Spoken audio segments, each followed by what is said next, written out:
Before we begin, the name of the story is at the top. Unicorns, Pegasi, Slime Maids, Guptas, Tsukinoko, and for those with bolder taste, full-blooded dragons.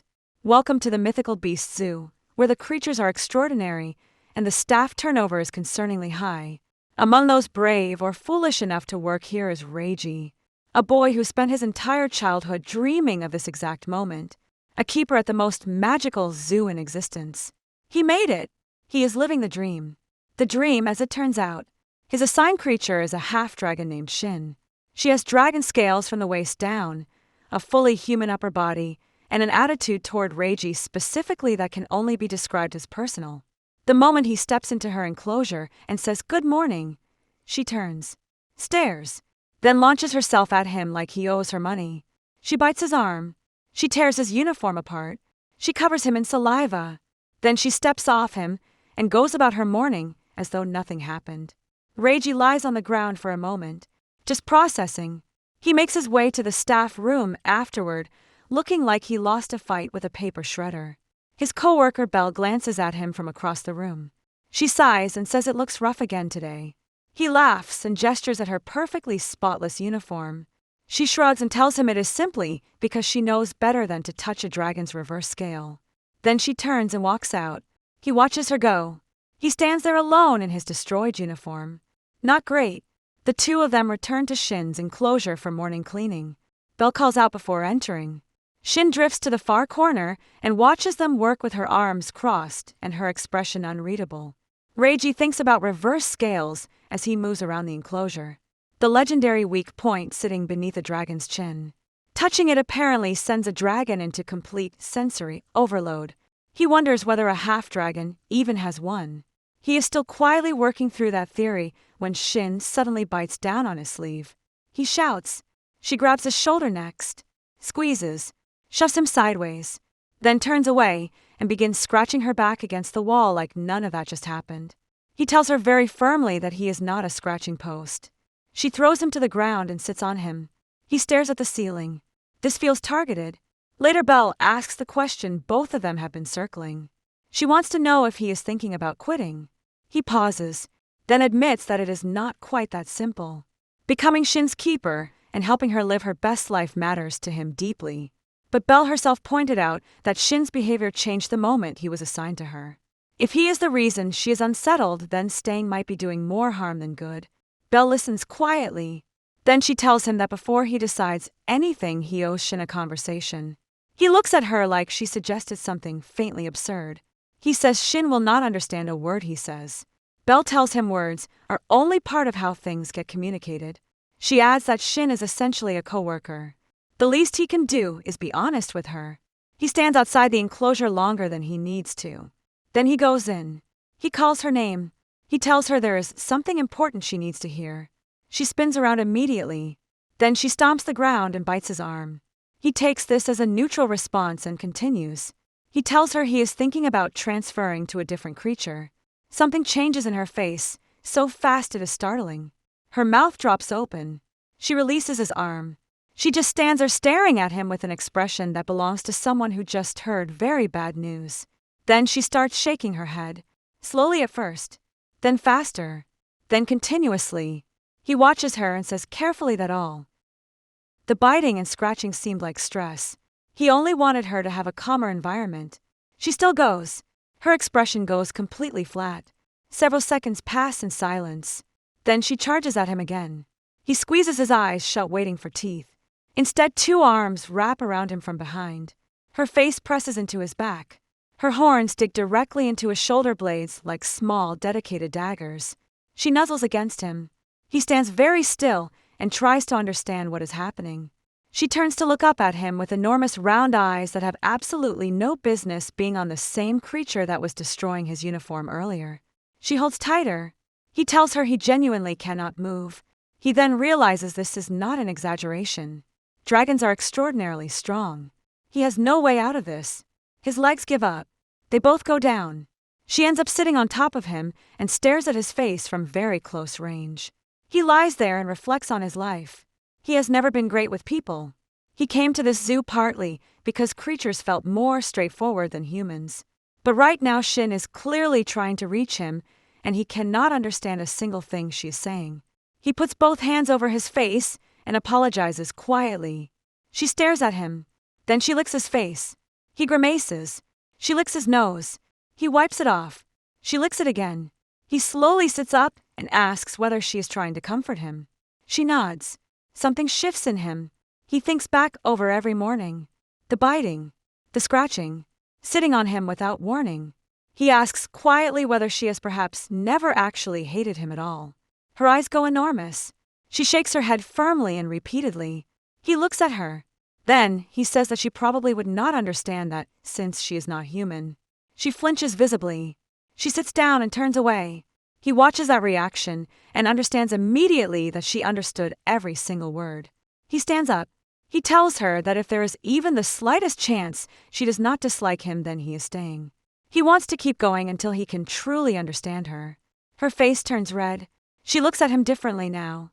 Something in her expression is completely new. And that is how Reiji decides not to quit.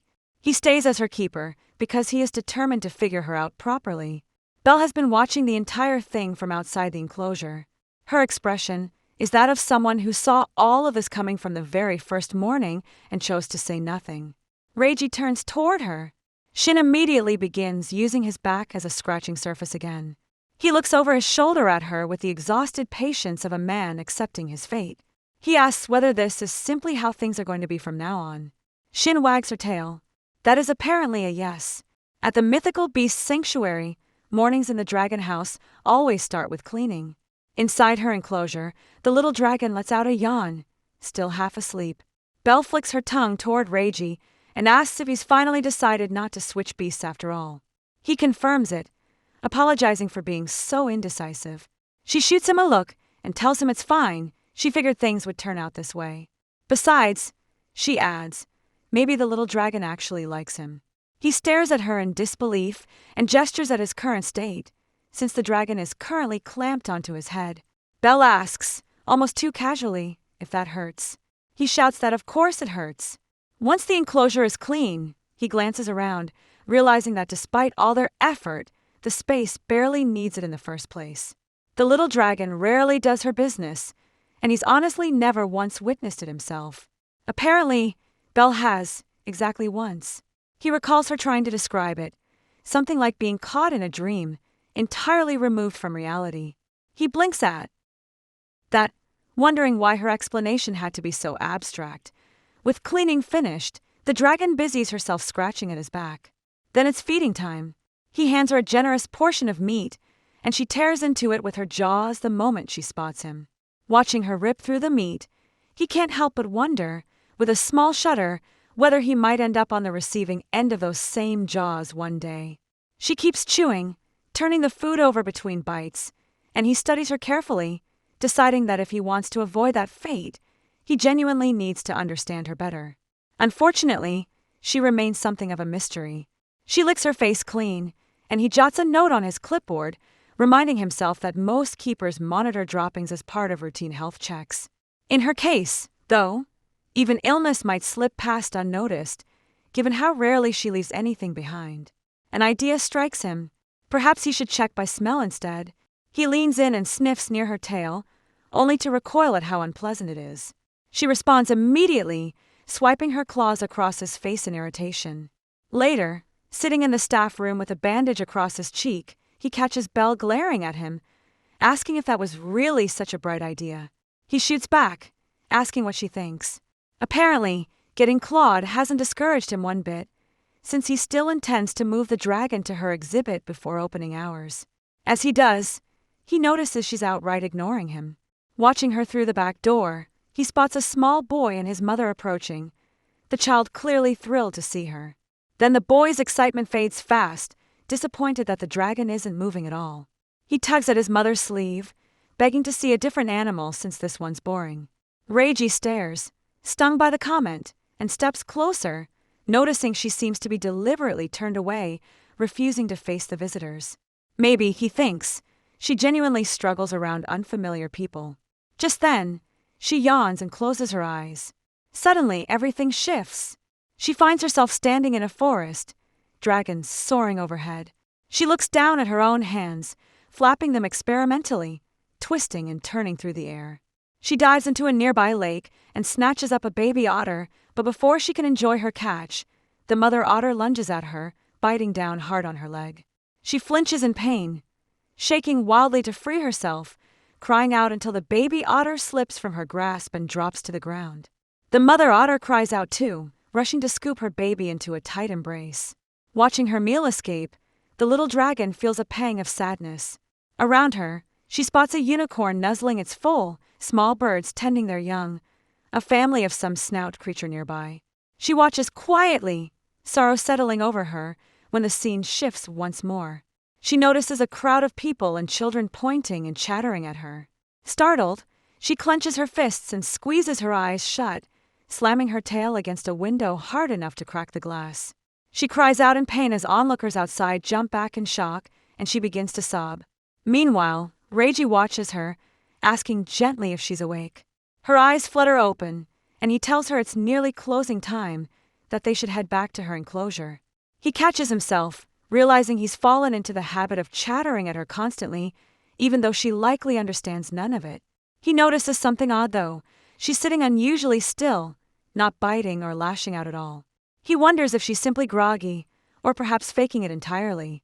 Leaning in for another sniff, he confirms she still smells exactly as she did that morning. Then she stirs, pressing herself closer to him before suddenly leaping forward and knocking him flat onto the ground. She trembles, poking at him tentatively. He panics, half expecting to be devoured, but instead she begins nuzzling against him gently. Startled, he studies her, thinking she looks almost endearing like this.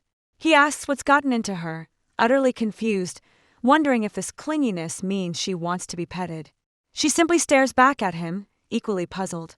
He hesitates, certain she'll just bite or scratch him again given the chance. Her eyelids grow heavy, and her head begins to droop once more. His eyes widen, and he raises a hand, deciding he can't keep living in fear of her claws. He reaches out carefully and pets the top of her head, telling her softly that he's doing it now. Her face flushes, and she melts into the touch instantly, leaning in even closer to him. He blinks, surprised at how genuinely happy she seems, and finds himself thinking that her happiness might just be contagious. Standing up afterward, he jots down a quick note in his report, satisfied that he's learned at least 2 things about her today. Just as he finishes writing, she presses close again, and he pets her once more, confirming that petting clearly makes her happy, while sniffing clearly does not. His face stings as she scratches him yet again, and he yelps in pain right as Belle walks into the room. She scoffs, arms crossed, asking if he's learned absolutely nothing. He tells her plainly that he'll keep doing this every single day, no matter how many scratches it costs him. The little dragon, unfazed, simply grows irritated all over again. The next day, one of the keepers puts on a small show for the crowd. A kappa snatches cucumbers thrown into the air, leaping and snapping them up one after another. Someone remarks that this is our kappa's signature cucumber catching act. Reiji watches from the back of the crowd, thinking quietly that it must be nice, having a beast that actually cooperates. Afterward, he heads over to Shin's enclosure with a spare tire in hand, grinning as he announces he's brought her a new toy. His grin fades the moment he spots her curled up alone in the corner, paying him no mind at all. He tries anyway, showing her how to swing it, how to sit inside it, even suggesting she might chew on it if nothing else works. She ignores every attempt until the word chew slips out. She lunges instantly, clamping her jaws around his leg. He yelps in pain. Belle peers in from the doorway, remarking dryly that it seems the chew toy hears him.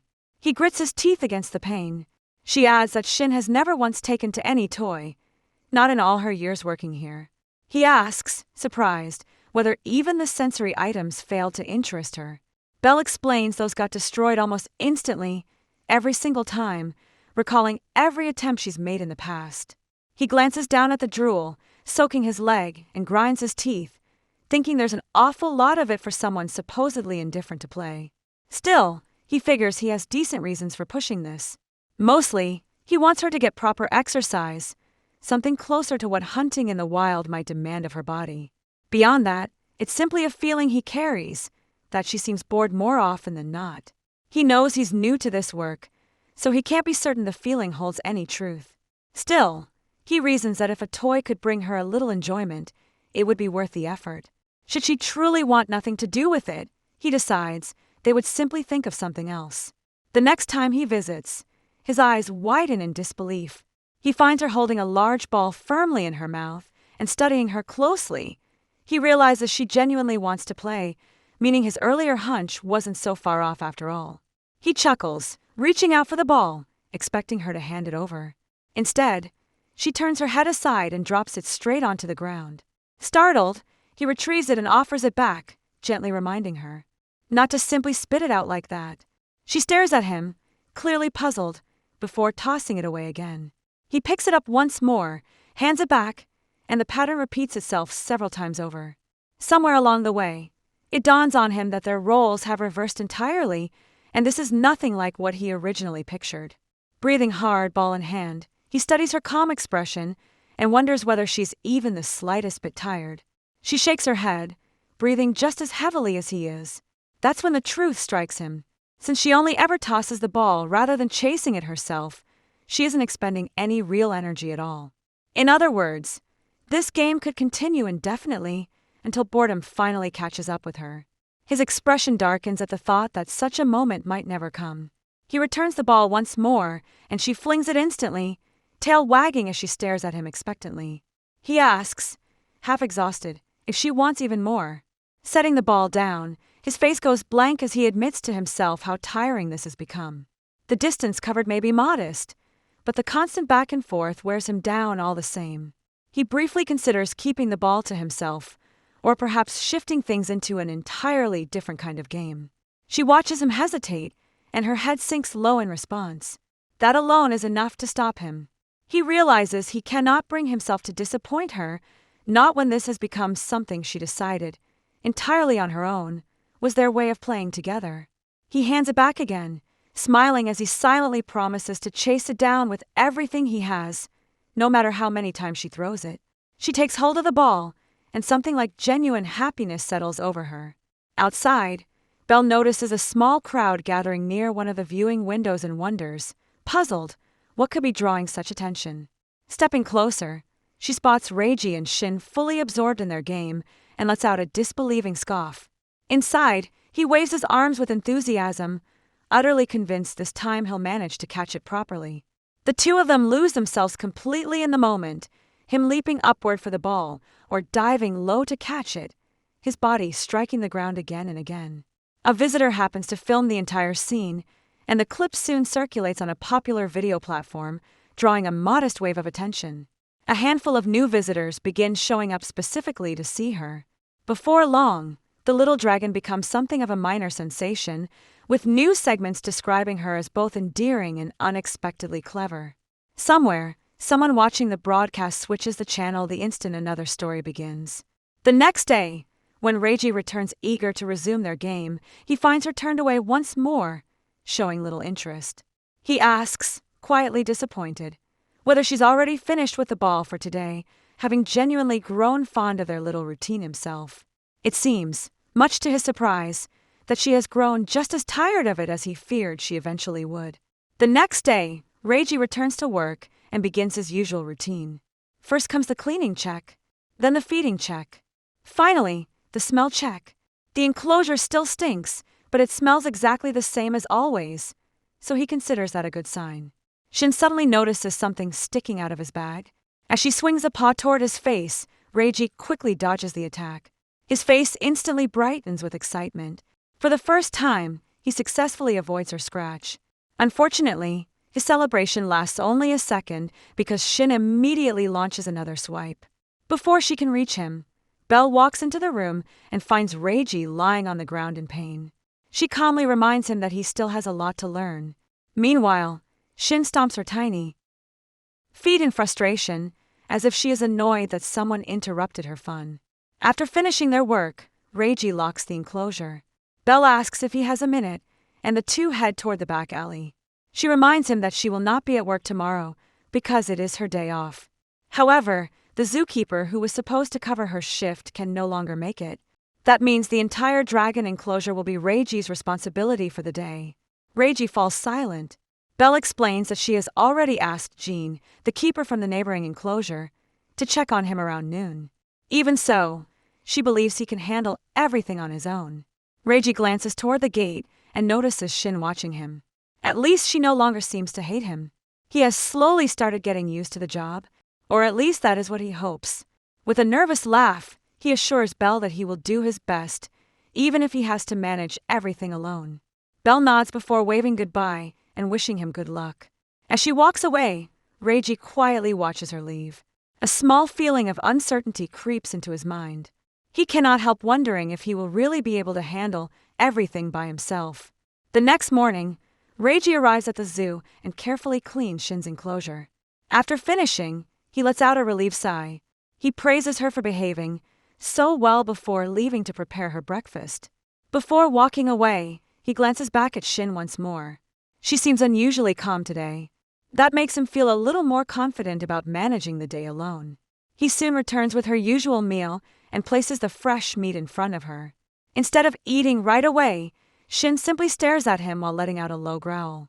Reiji turns around, expecting her to start eating as always. A moment later, the meat suddenly flies through the air before crashing onto the ground. He immediately spins around in shock. Shin continues staring at him while crying repeatedly. Reiji looks at the untouched meal in confusion. It is the same food she always enjoys, so he cannot understand what has changed. She answers with another strange sound. Reiji carefully picks up the meat and offers it to her again, but Shin firmly shakes her head. His heart skips a beat. She is refusing to eat. Panic quickly takes over. He checks her scent, but nothing seems different. She smells exactly the same as always.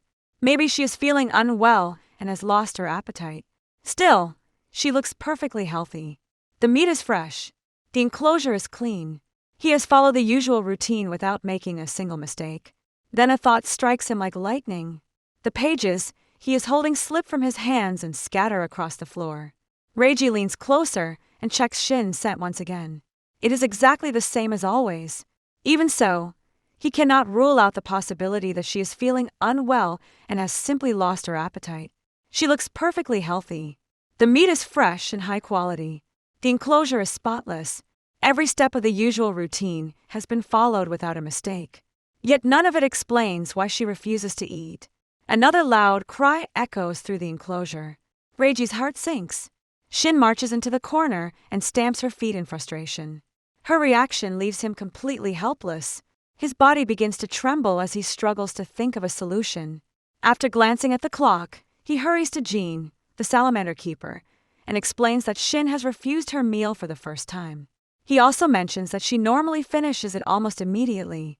Jean listens carefully before asking whether anything else seems unusual. Reiji thinks for a moment and admits that she has been less energetic than normal. Jean considers the situation and suggests asking the zoo veterinarian for advice. Normally, Belle would know exactly how to handle something like this, but she is not there today.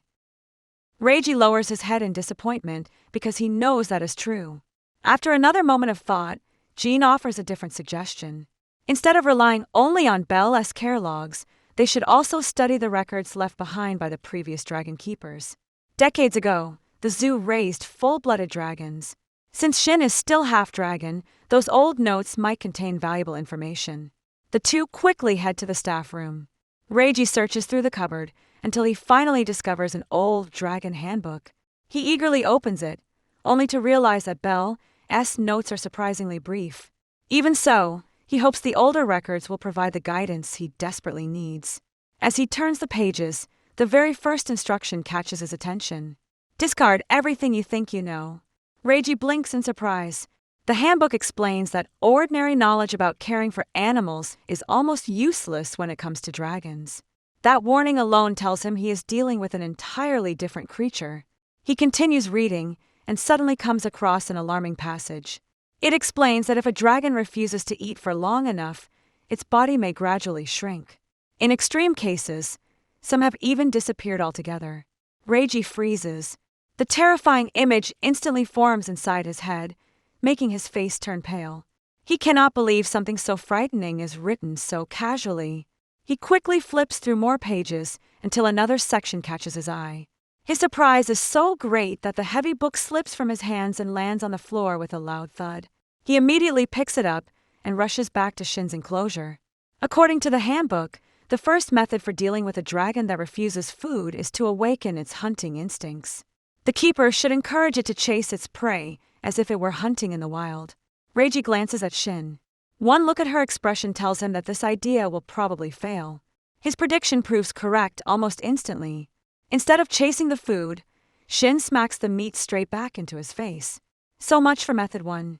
Trying not to lose hope, Reiji reads the next suggestion.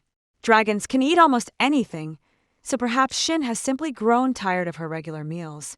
Offering vegetables from time to time might solve the problem.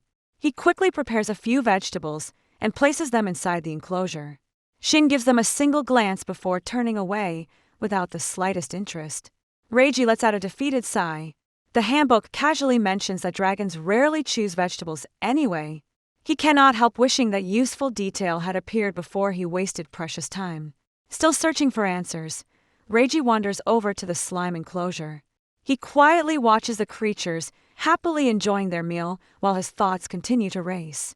Dragons possess incredible strength. They live for an astonishingly long time. They are respected as some of the most powerful mythical creatures in existence. So why would such an extraordinary creature refuse to eat? The question refuses to leave his mind. Jean notices his troubled expression and points out another possibility. He finds it strange that a complete beginner like Reiji has been trusted with such an exceptionally rare half-dragon. Surely someone must have believed Reiji possessed a special talent for raising dragons. Jean even admits that becoming a dragon keeper is his own dream, yet he has not earned that responsibility himself. Those words strike Reiji deeply. If others have placed their faith in him, then standing around worrying will solve nothing. The only way forward is to keep learning through patience, observation, and trial and error until he understands what is truly best for Shin. As he reflects on everything he has learned, one sentence from the handbook suddenly stands out above all the rest. Dragons possess thoughts and emotions that are remarkably similar to those of humans. Even the smallest action from their caretaker can influence their feelings. In many cases, refusing food has nothing to do with illness. It is often an emotional problem instead. The realization finally changes his approach. Rather than treating Shin like an ordinary animal, Reiji quietly sits beside her enclosure and simply stays close. He patiently watches her without rushing or forcing anything. Shin slowly turns toward him and lets out another unusual sound. Reiji cannot understand its meaning, but he senses that she is listening. He reflects on his own behavior and realizes he has spent the entire day worrying about making mistakes. He has been so focused on doing everything perfectly that he forgot to pay attention to Shin herself. A quiet smile appears on his face as he silently apologizes. He decides that if she does not want to eat yet, he will not pressure her. Whenever she feels ready, the food will still be waiting. Shin suddenly leans forward and gently bites one of his fingers. Reiji flinches as a sharp sting shoots through his hand. A moment later, she releases him just as gently as she grabbed him. His finger is now completely covered in dragon drool. Shin lets out another soft cry while looking directly at him. Reiji still has no idea what she is trying to say. Even so, he cannot shake the feeling that she has finally accepted him. With renewed hope, he patiently waits to see whether Shin is finally ready to eat. Reiji carefully places the tray in front of Shin once again. This time, she wastes no time. She immediately dives into the meal and begins devouring it with incredible enthusiasm. Reiji stares in complete disbelief as she tears the meat apart, shredding every piece with remarkable speed. Moments ago, she refused to touch a single bite.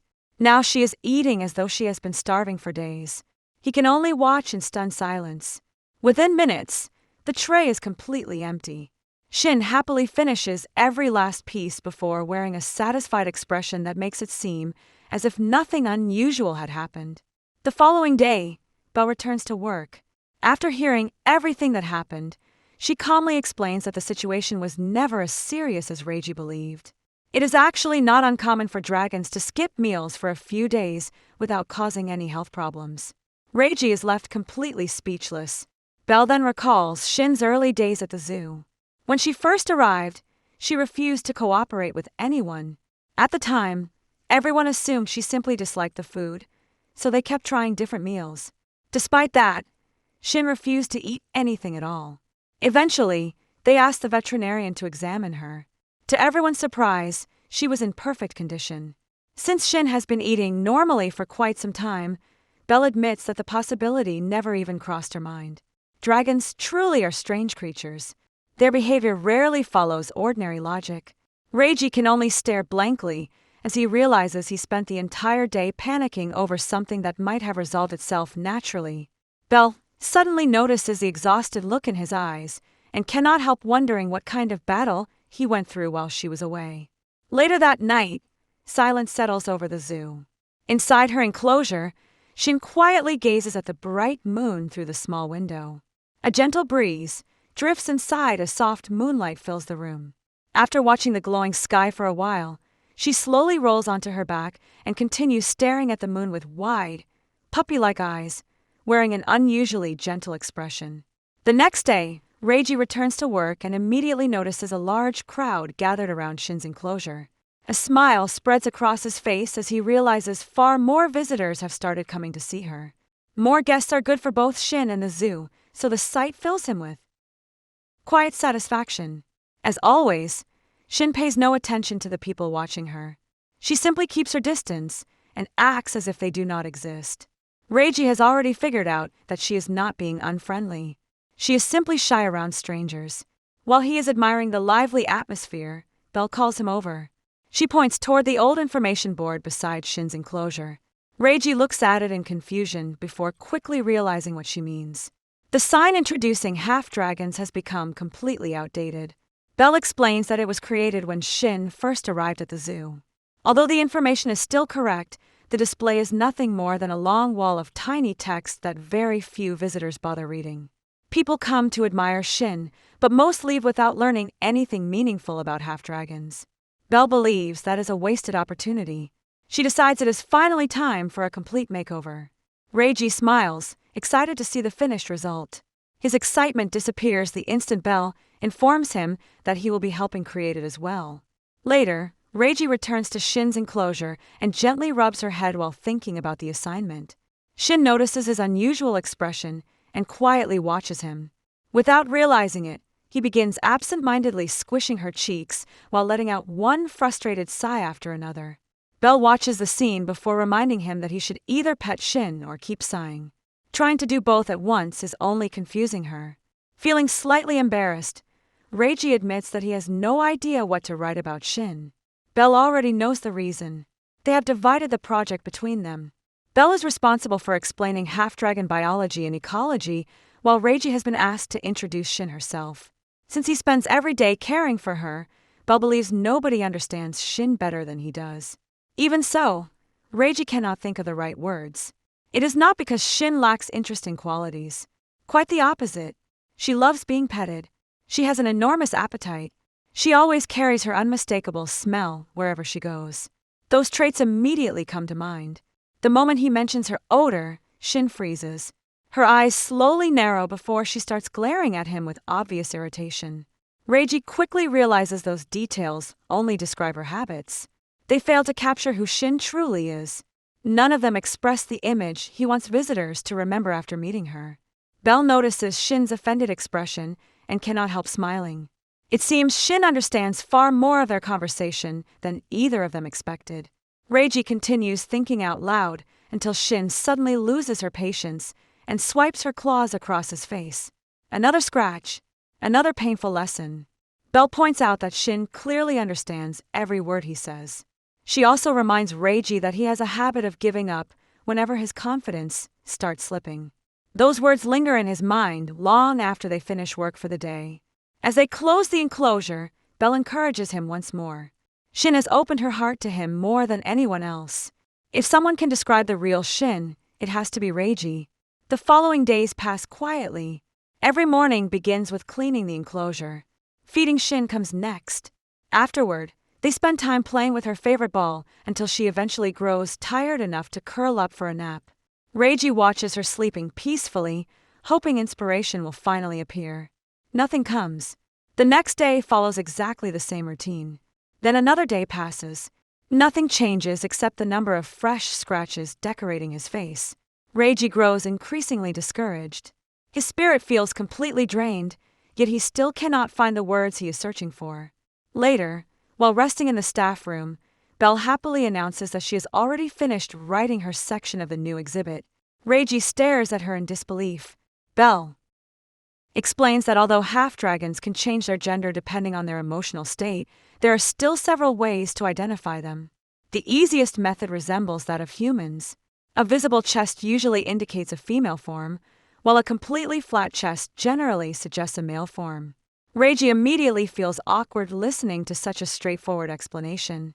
Belle simply laughs before continuing. In reality, very little is known about half-dragons because they are incredibly rare. Shin was discovered entirely by chance before eventually being brought to the zoo. Aside from her, only 2 other confirmed sightings have ever been recorded. One involved a black-scaled half-dragon seen decades ago. The other was a white-scaled individual that escaped from a sanctuary many years earlier. Neither has been spotted since. Because information is so limited, most conclusions come from studying dragons as a whole rather than half-dragons alone. Researchers believe the ability to change gender developed as a way to increase their chances of producing offspring despite their tiny population. Unfortunately, even that remarkable adaptation means little if they never encounter another member of their own kind. That thought leaves the room unusually quiet. Belle gently explains that creating a better exhibit is about more than attracting visitors. If more people learn about half-dragons, there is always a chance that someone, somewhere, may recognize another one. Perhaps one day, that knowledge could even help Shin find another member of her own species. For the first time since receiving the assignment, Reiji finally understands why the new information board matters so much. When Reiji returns to Shin's enclosure, something immediately catches his attention. Whenever she is not pouting, she has recently started staying close to him. The change is impossible to miss. As soon as he calls her name, Shin happily turns toward him. He gently pats her head, and instead of pulling away, she moves even closer. She is now comfortable enough to let him hug her and shower her with affection. At that moment, it finally sinks in. Shin has truly accepted him. Becoming her keeper had already felt like a dream, but earning her complete trust is far beyond anything he ever imagined. The thought alone fills him with genuine happiness. Shin continues circling around him, playfully asking for more attention. Watching her carefree behavior suddenly gives Reiji an idea. He immediately sits down, pulls out his notebook, and hurriedly writes everything that comes to mind. Once he finishes, he slips the notebook away and resumes playing with her. Just then, Shin happily leaps onto him at the exact moment Belle walks into the enclosure. From that day onward, a new routine begins. Reiji spends time playing with Shin every day. Whenever he notices another charming detail about her personality, he quickly writes it down before returning to her side. Little by little, his notebook fills with observations that only someone who truly knows Shin could have written. Before long, the artist responsible for the illustrations announces that the exhibit is finally complete. Soon afterward, the newly designed information board is installed beside Shin's enclosure. Reiji and Belle quietly admire the finished display together. Belle smiles with satisfaction, although one detail immediately catches her eye. After spending so much time thinking about what to write, Reiji still chooses to mention that Shin has a rather unforgettable smell. He lets out an awkward laugh. To him, that detail matters more than it seems. While caring for Shin, he gradually comes to understand that she has spent her entire life without another dragon by her side. The zoo has always been her only home. Because of that, even the ordinary moments they share together feel incredibly precious. That is exactly what he wants every visitor to understand. Rather than seeing Shin as nothing more than a rare creature, he hopes people will feel closer to her and appreciate the little things that make her unique. Those everyday moments are far more meaningful than any grand description he could have written. Belle quietly listens before a gentle smile appears on her face. She completely agrees. Sometimes, the simplest memories are the most special. Later that day, Reiji visits the Mythical Beast Medical Center to submit his routine report. The elderly veterinarian greets him warmly and asks whether he is the new keeper assigned to the half-dragon.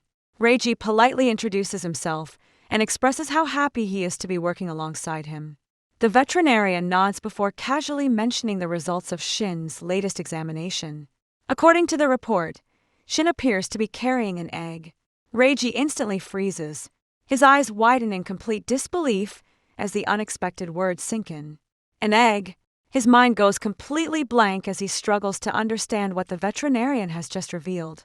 Flustered by the unexpected news, Reiji asks if Shin is really carrying an egg. The veterinarian lets out a quiet laugh. He admits the discovery surprised him as well, so he searched through the zoo's old records for answers. He invites Reiji to take a seat before opening several files on his laptop. According to the records, dragons at this zoo have laid eggs on a few occasions in the past. Shin has only been living under the zoo's protection for a short period compared to her lifespan. Because of that, there is a small possibility that the egg could actually hatch into a half-dragon. Reiji freezes in disbelief. He cannot understand how that could even be possible. Shin has lived alone ever since arriving at the zoo. She has never met another dragon or even another half-dragon.